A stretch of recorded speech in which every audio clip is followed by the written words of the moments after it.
Welcome to this special episode of Great Women in Compliance. I'm here today with the whole GWIC team in person with Lisa Fine, Ellen Hunt, and Sarah Haddon, and I am Hemma Lomax. We're actually here on day 3 of the Society of Corporate Ethics and Compliance 23rd Annual Compliance and Ethics Institute in Grapevine, Texas. SCCE is an annual gathering of global ethics and compliance professionals with about 1,200 people here in person this week in Texas, and at least another 500 joining us virtually from across the globe. I'm so happy to be here with you all, the GWIC crew, so welcome. Let me kick off by asking you this fun question. Why do we keep coming back to SCCE? Let's start with you, Sarah. Why do I keep coming back? I always arrive with an open mind and an open heart. I want to meet people, I want to network, and everyone is the same way. Everyone else feels that way too, which means it's so very easy to just plop down at a table, introduce yourself, and make a new friend. Priceless. I love coming because I always learn something, whether it's from people I talk to or the speakers or information that's shared for the first time, which happened here at this conference from the Department of Justice. And I just find it as really a way to keep fresh and up to date with the profession.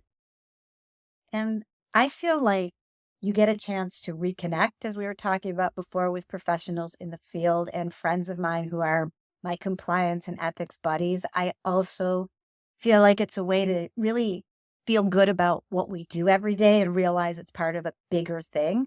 And it's a very comfortable, happy place to go to when a lot of times in our jobs, they may not be either so comfortable or happy. Oh, I couldn't have said it better myself. It's definitely our happy place. And there's something really unique about the energy here, isn't there? The energy of this, like you said, joint purpose, combined effort to do these really hard things well together. So yeah, I'm so happy to be here and just spend time with you. But like you said also, Sarah, meeting new friends as well. I've met so many new people that are passionate about this industry. Lots of GWIC fans who are so happy to have met you here. It's been really, really wonderful. So no, it's really good. Now as you mentioned, there was a great keynote with the Nicole Argentieri from the Department of Justice. And then we've had about, I think, as many as 8 simultaneous sessions per hour. It's been a packed agenda. So you come for the friends, but you leave with a lot of knowledge. Is that a fair statement, Lisa? Yep. And I think that, again, everyone's probably already read a whole one day later about all these new things about the corporate compliance guidelines and what they're looking at. But there's something very cool about being in the room where it happened, as they say. That was really, really pretty inspiring. And there were a lot of great sessions, and I mean, especially kicking off with that and hearing some of the different things throughout. I like to think that they sat on those new guidelines until they could tell us first, Yeah. I think that's right. I think there is a trend of releasing statements and transcripts at the conferences. Is that right? So yeah. We are definitely in the room where it happens. Now, as I said, a packed agenda, you can't possibly make every session, and many of them will be recorded. But why don't you tell us about the most impactful sessions you've attended, Ellen? Well, I've had the pleasure of knowing Matt Friedman for many years. He's an absolute advocate for ending human slavery, particularly in regards to sex trafficking. His talk is always incredibly moving because it's a personal testimony of what he's witnessed and the horrific things that happen all around the world, including here in the United States. And I just think it's really important that this community focus on this issue because it really is going to impact us. Oh, couldn't agree more. And Sarah, you were talking about how it was so moving that he received an award today. So tell us about that, and also what he said at the end about the award. He did. He received an award for the important work that he's doing, but he gestured towards the audience at the end and he said, "This award is for all of you." He made that important point several times, that the government can only do so much. The non-government organizations can only do so much. It's the private sector where we have to look to be leaders and change makers. And that was kind of an exciting moment. We were clapping for him and suddenly he was clapping for us. And it was truly a reminder of the important work that we have ahead of us. It's beautiful. Lisa, I don't know if you agree that he really inspired me and sparked in me just to remember what we do for each day and what we're trying to do when it comes to making the world a better place. He really reminded me that the small bits that we do really add up. Yeah, it really did. And it puts a real human face thought on things that we talk about in the abstract a lot, like due diligence and our vendors and other things. And it makes you realize, okay, the reasons that we're doing this are so much more important than I even think about in times. And it makes those things just seem so significant. And things that he talked about were heartbreaking. And it also made me kind of think on a little bit of a personal level of I can't really complain about my problems today because these are the things that are happening in the world. And wow, am I doing enough? But at least feeling afterwards that we are trying to do something in our organization. So that was a huge part of it for me. And I had never heard him speak before, but now I might be. Good. I think he said that there's maybe 900 in the audience for the keynote. And he said if every one of us did one thing this year, how much that could add up to. So that was really profound for me as well. Lisa, what sessions made an impact on you? Yeah, it's funny. There have been a lot that have. One of the ones, and I'm sorry to do this, but the one I'm really looking forward to it. In fact, I'm staying, through tomorrow is because I'm really looking forward to hearing Ellen and Cindy talk about boards. I feel like I haven't thought about that as much or heard about it as much at this conference. And I think that I'm super excited about that. One that's personally always very impactful to me, and I've now gone 2 years in a row, is John Gill from the ACFE fraud examiners. He really talks about what they're seeing.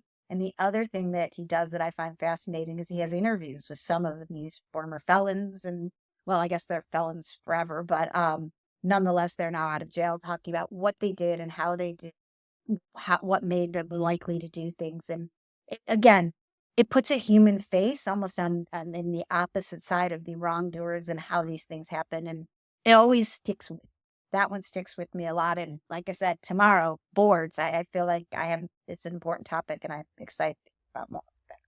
Definitely a hot topic. What about you, Sarah? Which sessions were most impactful for you? Well, since I'm from Texas, the great state of Texas, it was easy enough for me to roll in early on Sunday during the pre-conference, and I was able to catch Adrian Taylor. I don't think any of you were able to, but I hope you can see it in replay. He's the Director of Diversity for Premier Health. Such an engaging, interesting session about microaggressions in the workplace. You said something just a moment ago about how all of the little bits add up to something bigger, and unfortunately there's a flip side to that, two sides to every coin, right? And all of those little bits, all of those microaggressions in the workplace add up to something, which is a bad experience, a bad life experience for under-resourced populations. One of the things he led off with was the notion that rather than calling them microaggressions, we can refer to them as SAEs, and that acronym stands for Subtle Acts of Exclusion. Subtle Acts of Exclusion. And he also dropped a book recommendation that I've already downloaded to my Kindle. I can't wait to start it. It's called Weathering: The Extreme Stress of Ordinary Life in an Unjust Society. That author is Arlene Geronimus. So many thanks to Adrian Taylor for opening our eyes and our ears to an important topic. Well, I will say I really loved your session, Lisa, with Matt Kelly today on internal controls. It was really interesting for me to learn about the history of internal controls with you and how that we can have a distorted view of that sometimes as we approach the board, approach the audit committee with whether things are material or not, our issues, and that the internal controls and the audit team might have a different framing. They may be talking about whether it's disclosable, whether it's material quantitatively versus qualitatively. So I thought that was a fantastic session, really practical. Tell us what inspired that session. Oh, okay. Well, what inspired Matt and I on this is it was originally Matt's idea. This is the true story of this. And he told me several months ago that he was thinking about putting in something for the conference about this. And he said, do you think it will resonate? Do you think people will like it? And I kind of hemmed and hawed. And then within a few weeks, my life turned into a situation where I was working, and I've always had good relationships with our internal audit team. And somebody from audit who's now moved into internal controls. So then I kind of ended up, absolutely in the middle of an investigation that came out of internal audit. And we were dealing with some difficult, meaty things, and working now with my colleague in internal controls on how do we fix this in the future. And suddenly taught me so much that it was able to share that with Matt, Matt is a journalist, and me as this person that history of this is great. This is all really fascinating, but here's what happens when you're all trying to work together. And it was a real life example. Fortunately, I'm very lucky in that I have these excellent partners. So I'm not talking about a nightmarish experience, and I'm sure someone out there probably has one of those. But that was what really inspired it. something that he was noodling on and that I was living through. And it's always just a pleasure to present with Matt, because Matt is has such a great insight on all of these things. It was an excellent session. Ellen, you attended the same session, is that right? I did. And what were your takeaways from that session? Well, it's interesting. I have the pleasure of just having an article published, Corporate Compliance Insights, with the internal auditor, because I am very much of the mindset that internal audit compliance, particularly when some of the things we've heard from the Department of Justice on importance of data and understanding your environment and risk. You just can't get all of the information, and you can't interpret it without having other people's. So I thought it was an excellent session because we don't always understand what internal control is. We're great at code of conduct and policies, but we don't really understand how much those internal controls can be real preventative acts that we can put in place. So I thought it was a great presentation. Say more. It was. Well done, Lisa. Brilliant. Go on. I mean, in all seriousness, I think we talk a lot about, or we have historically, about our relationship with HR, the positives and the negatives, and not as much as with some of these other control functions in finance. And for me, partially that's because I felt more comfortable in those spaces. And now I look at it differently, not more comfortable, but it's a learning experience and helps grow a function. So I've now become a huge fan of talking about and thinking about audit controls and compliance. So important. Now, look, there was a lot of good knowledge content in the sessions, but I think a lot of the great conversations happened outside the session. Certainly for me, in the corridors in this big vendor room, which had in the center this giant longhorn, Texas longhorn. We took a few pictures of that, Lisa. Yes, Hemma shows that I was going to have pictures on the longhorn. I donned a couple cowboy hats, and Lisa was able to get onto the longhorn and get great pictures. So we'll share that with you later, hopefully. Now, no cattle were injured in the making of the pictures. Just for our listeners out there, this was a model of a cow, was it not? There was a model cow, and at one point there was a model dinosaur walking around. So That's spoiler alert, right. you never know About what you'll that. see. Yes. There was a lot of interesting things in the corridors, but the vendor room was buzzing. Did you spend some time in there? Sarah, did you get to the I vendor did, room? and it was buzzing. It seemed particularly jolly this year. I don't know why, but there was just kind of a groovy vibe in there with great conversations. And as you mentioned earlier, Lisa, it seems like we've had more breaks or perhaps longer breaks. And it seems odd to say one of the great things about the conference was the breaks, but it gave us a chance to go in and relax and recharge and have some good conversations with vendors as well. I mean, that is part of what this is about. I just loved it because I think you've got a nice variety of different kinds of products and services. And it's always wonderful to see what the new thing is that people have come up with. There's a lot of innovation, which I just find inspiring.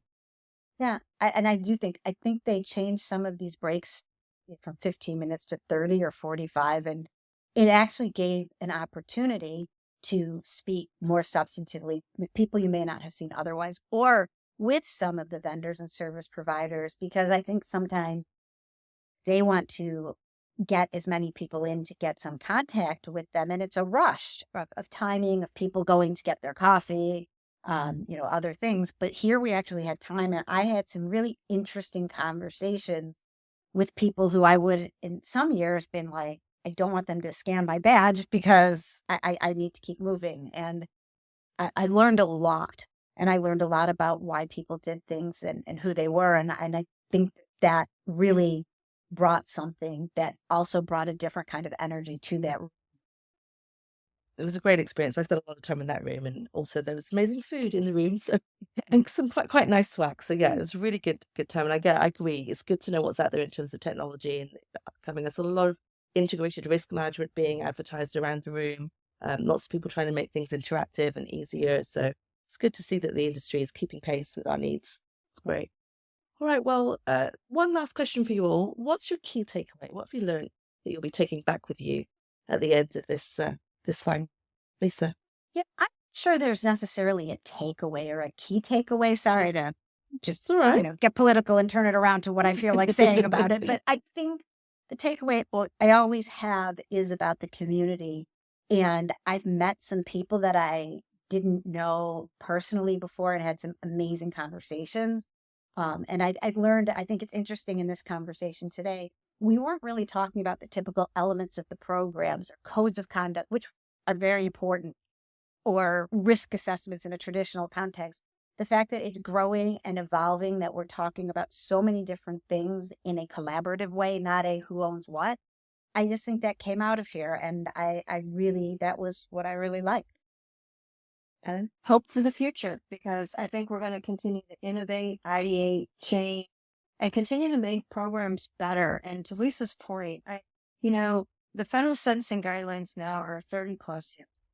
And they were great when they first started, but I think this community has taken really the words off the page, made it a real living thing that changes people's lives, makes organizations make better ethical choices. So I was a little negative in the beginning of 2024, and I'm leaving here positive. Beautiful. Wow. It Sarah. is, isn't it? I would say my takeaway is just keep showing up. Find the time, if you possibly can, find the budget in your organization to come and be here in person. You can benefit so greatly from doing this online. The online experience, I know, has been enhanced in a lot of ways and certainly has value. But if you can come in person, do it. And if you can't, find something local in your community. There are so many smaller groups that are sprouting up these days, happy hours and meetings and roundtables and masterminds and meetups. Find your people, find your community, find your tribe, because that really, I think, is where the magic happens. And I agree. Yeah, I'm going to say 2 quick comments. First of all, if you don't know how to find someone in your community, reach out to one of us or the LinkedIn group, or see who's out there, because guaranteed somebody will be able to point you in the right direction of and someone who's in your vicinity.